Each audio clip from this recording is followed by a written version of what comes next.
Hello, I'm Ade Sellars, the Good Life Gardener, and with horticulture.co.uk, today we're looking at the key to healthy soil, crop rotation.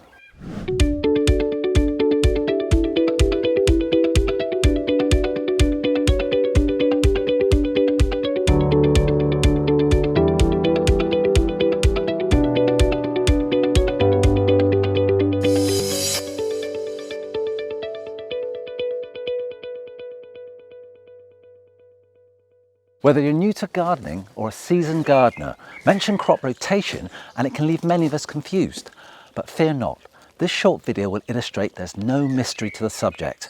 In fact, it's quite an easy concept.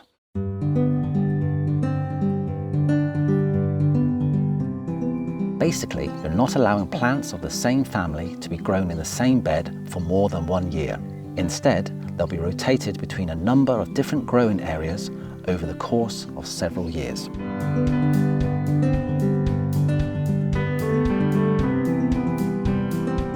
Soil-borne pests and diseases can build up in your soil if that particular plant family are grown in the same area every season.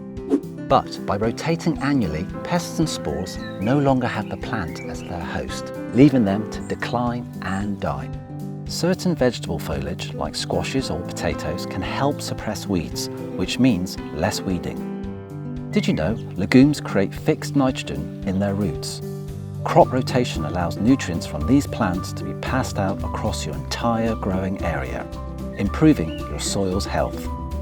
Growing plants require nutrients, and depending which family they're from, all will have different needs. Again, if you fail to rotate, that same vegetable can deplete a bed of its valuable nutrients because of the year-on-year demand from the same vegetable.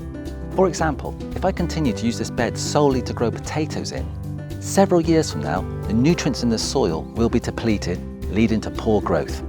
However, implementing crop rotation will help prevent problems and invite growing benefits.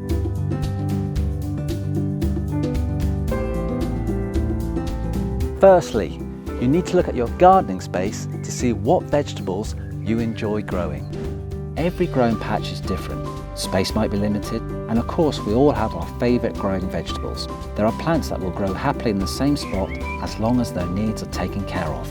Perennial crops such as asparagus and rhubarb fall into this category. But there are others that encounter issues unless they're part of your crop rotation.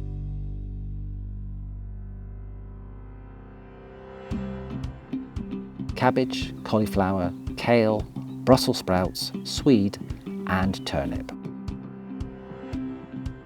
Potatoes, tomatoes, peppers and aubergines. Carrots, parsnips, beetroot, celeriac and celery. Onions, garlic, leeks and shallots.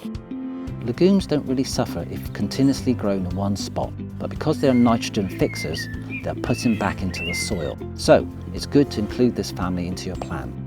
Gardeners will normally opt for either a 3 or 4 year rotation plan using those key family groups. Also, by rotating those groups in a certain order, there are further benefits for your plants. For example, follow legumes with the brassica family as they'll appreciate the added nitrogen. Follow potatoes with onions and root crops, since potatoes help break up the soil, creating good conditions for the following crop. Crop rotation doesn't have to be complicated.